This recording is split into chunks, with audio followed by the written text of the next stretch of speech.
Hey guys, welcome back to another video. Today's video is going to be something that I'm extremely excited to show and share with you guys. And for you guys that have been following me, you'll have noticed that I've hatched out some baby chondros and have a few, 13 to be exact, neos. So I'm really happy to share that I've had a really good hatch rate, really successful pairing, and we're just going to go through the step-by-step info and what I did this season to get the successful hatch rate that I did. So grab a drink and let's talk snakes. Now, the first thing that I kind of want to discuss when breeding green tree pythons are having something basically like this, Greg Maxwell's The Complete Chondro, as a bit of a guideline or a baseline to go off. A bit of a fallback to fact check information, see what's happening, and that's something that I was really happy I had to basically go off. Now, if you're not familiar with the book, it's pretty self-explanatory. It is a really in-depth green tree python Bible per se, with really good, detailed, and invaluable information that I think most keepers would really appreciate having. So something like this I definitely would recommend for any keeper to have to basically go over. Now, I myself am quite lucky that I've had a few nice and a few really good mentors along the way, whether that be Jason Allen from Chondros Unleashed, or Dan Z from Red Earth Reptiles, or Kyle Brown himself, which is the man's productions that I managed to sibling pair together to create the Neos. Now, what I basically wanted to say is this is my experience. It is not the only way. So for all those other breeders out there, get off your high horse here in Oz. I'm the only one here that's doing these videos for all you guys to enjoy. So I'm more than happy, and I really do want constructive criticism, what you think I can possibly do to improve, whether it be setup, incubation method, pairing wise. Let me know, because I really want to learn. So we all got to start somewhere, and let's join the journey. So let's discuss a few of the things that I wanted to go over. First and foremost, Pixel behind me is the dam, and Stardust is in a tub, but I'll pop up a photo of him right now for you guys to see and enjoy. Now, that pairing itself, like I said earlier, is a Kyle Brown production. They are a Biak Jayapura cross with a bit of a sprinkle of Aussie in there. Now, I was very happy to get a mixed clutch of 4 reds and 9 yellows out of 15 eggs. So 13 hatched out of 15 eggs. I did unfortunately lose 2 of those eggs due to user error, and as I was removing them from being connected together, I did happen to tear pretty much both of those eggs, which after the first week or two, they went downhill pretty quick. So a little bit unfortunate, but being the inexperienced keeper I am, I didn't know, and I was too rough, and I now know for next time I gotta leave them. So lesson learned. Now, first and foremost, talking about food cycling, temperature cycling, pairing, your female should be of size and she should be of age. Now, what I mean by that is obviously she has to be sexually mature age-wise, but size-wise, she should have enough fat reserves and fat stores to successfully give you a clutch of green tree pythons. Now, Pixel behind me up top, she was around 700 grams, so she was still a little bit on the smaller side, being that she's only 3.5 years old, and I was a little bit apprehensive to breed her. It wasn't exactly something that, she wasn't the first female that I had planned to pair. The Aussie girl, I'm not sure if you can see behind me, was the forefront of the breeding program, but I happen to say, we'll give Pixel a go, and lo and behold, she landed a stunning clutch for us. Now, like I said, you want to basically have your females prepped and ready to go with feeding.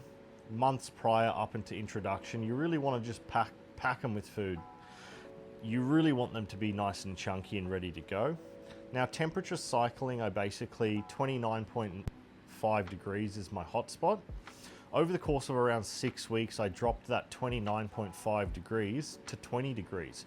I basically dropped it a degree a week for about 6 weeks until I got to my desired temperature, and that was just a night drop. So that allowed the females to develop those follicles, kind of kick on, understand that, hey, it's kind of cooling down, it's breeding time, we got to get going. That just happened to coincide with around April this year. The cooler months tended to come a little bit quicker here in Oz, at least where I am in Brisbane. So it was a little bit on the earlier side than what I usually would have planned for, but it definitely worked out. So after temperature cycling, which like I said takes around 4 to 6 weeks, about midway through, I ended up cutting food off her completely, and that lasted for around 12 weeks. Now, throughout that 12 weeks of no food, that's basically clearing her system out, ready for introductions with the male. You don't want your female backed up and really focusing on digesting food. You want to focusing on developing follicles and building those up for the introduction with the male. So basically you're feeding them, you remove the food for around 8 to 12 weeks. I did around 10 weeks on Pixel before she realistically started locking up successfully. So temperatures are down. You'll have noticed your males are most likely starting to roam. That was a really interesting thing because last time, not only did the males roam, they actually went off food completely, which is a very common thing for your male chondros around breeding time, to basically completely refuse food as they're gearing up for breeding. Funnily enough, this year, none of my males went off food. Every single one ate, and also, even when pairing, they still ate. So after that 4 to 6 weeks, lowering temperatures, you give it another few weeks at those lower temperatures, and introduce the male. Throughout that time, I saw around 6 to 8, it was around 9 locks, 9 confirmed locks. That anywhere lasted between 40 minutes to 12 hours. It was 6 proper locks, but there was a few cheeky ones in there that I could see when I was watching telly. They basically locked up in like less than 3 minutes. They dismounted again. So it was interesting to see that process. Now I'll pop some photos up of those locks that you guys can basically have a bit of a better look. And watching that process, that courtship process of the introduction, them smelling, tasting each other, the male chasing her, and then eventually him convincing her to drop her tail and lock up. It was a really remarkable process to watch, and I'm really excited to maybe next year document that a little bit better. Although my snakes are in the lounge, I'm not at home a lot of the time because I work full time, and then obviously gym and other commitments. I don't tend to be at home too often throughout this time. So I did miss a little bit of that action, but I happened to catch a little bit. So what I have caught, I'll pop in this video for you guys to see, whether it be a photo or a video of the locks. I have a feeling I caught like 4 or 5 of those locks. I did have a camera set up so I could see exactly when they were, but I was at home throughout a few of those.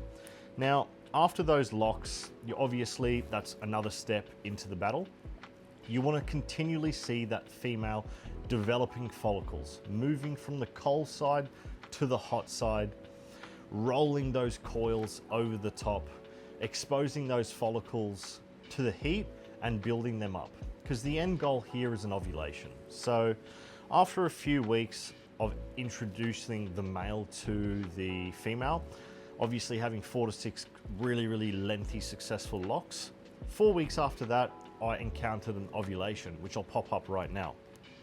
Now, that was really, really cool to see. And once again, being the inexperienced keeper that I am, I was in quite a bit of a pickle in the early stages because I really couldn't differentiate between late stages follicle development and an ovulation. So I'll compare some 2 pictures that I have here of ovulation and the follicle development, and I'll put a little header underneath of which one is which, and you can probably tell there's a pretty drastic difference. Now, when you really want something to happen and you're watching for it, your brain tells you a lot of things, so who knows what you will end up seeing, but that's what I ended up seeing. So it was really cool to compare those 2 pictures of ovulation and follicle development. Now, after ovulation happened, whip the male out, he's done his job, good on him. You basically want to return the female back to normal conditions, temperatures, spraying, soaks, everything back to normal. Now, throughout that period of time that things are back to normal, that's pretty much your most crucial part, because you have to consider she hasn't eaten in quite some time, whether it be 8 to 12 weeks of the initial wean, and then obviously now she's refused food before ovulation, which happened around 3 weeks prior. She's still not eating food. So you just basically want to make sure that that female is back to her normal living conditions, so she can develop those eggs in coming to the further stages of egg laying. Now, after around 3 to 5 weeks of ovulation, you're basically looking for a pre-lay shed. Now, that shed, most successful females that lay will have it, and that's what you're expecting. Now, after that shed happens, I'll pop up a photo right now of what the start of that shed was. You're looking at roughly 21 days before egg laying. Now, throughout that time, you obviously want to set up a lay box, fill it with sphagnum moss or whatever your so choose bedding is. I just put 2 tubs together, cut a hole, whacked it in, put some dry sphagnum moss in there, and it worked a treat. She eventually found her way in and laid those eggs. I believe it was day 19 post shed. Now, obviously looking at her condition at that time, I was actually tossing up a maternal incubation, but I scrapped that idea after I saw her because she was very, very depleted. Like I said, she was a small female and she obviously didn't have enough fat stores for me to feel comfortable to let her maternally incubate, because that's also another really great way of letting your eggs hatch, letting the mum do it. If your temperatures are all good, you really shouldn't be having any problems. In saying that, I removed the eggs, set them up in my own incubation tubs, suspended over water, just in Kmart tubs. I definitely will be changing some stuff up next time, whether it be a mat to stop the eggs from rolling, closing the vent holes a little bit better, but we'll discuss that at a later stage. If you guys are after a video on incubation tubs and incubators, blah, blah, blah, I can do that later. So the incubation method I used was a straight bake for the most part, 31.5 degrees for 40 days. Now, on the 40th day, I dropped that 1 degree. So I was realistically looking at 30 to 30.5 degrees for the last 10 to 12 days, which led me to have eggs hatching on day 52 of incubation. So throughout that time, obviously, I had the bad eggs go off. That was like 3 weeks in. I removed them. All the other eggs looked great. Obviously, at the start of it, I've candled them all, and I put a photograph of what the eggs looked like right after laying with a candle light on them. It was really interesting to see. You can see that embryo inside. And that basically, day 52 leads us to where I am now. Now that I'm at home with a broken toe, I've got a lot of time, and hopefully I'll get a few more videos out for you guys. But I'm at home watching these guys. They're around 3 days old post-hatch, and I'm just awaiting their post-hatch shed. After that shed happens, I will basically give them a go feeding, and we'll let the games begin. But that was my experience through breeding chondros for the first time. First successful breeding of chondros. But what we'll do is I'll pull some of these guys out and we'll get a close-up look at them, because that's what I was waiting for this whole time. I didn't want to film a video and amp it up and then just no neos. We'll show you some cool neos at the end. So bear with me and we'll pull the little fellas out. So I've only shown you a few right now. It's just to basically wet your whiskers per se. We'll have a look. So this is one of the reds. Really, really nice animal. You guys can have a real good look at that. Really cool diamonds on it. I'll pop up some photos of this fella as well right now. Gonna have a bit of a squiz. Another one of the neos, yellow neos, looking amazing. I'll pop up a video at the end of all these guys hatching so you can take a bit of a look. We'll scoot on over to another one of the reds. I mean, just look at that. Hard to beat. So right now, all these guys are being held back. So I know the 50 million people that will be seeing this, don't bother.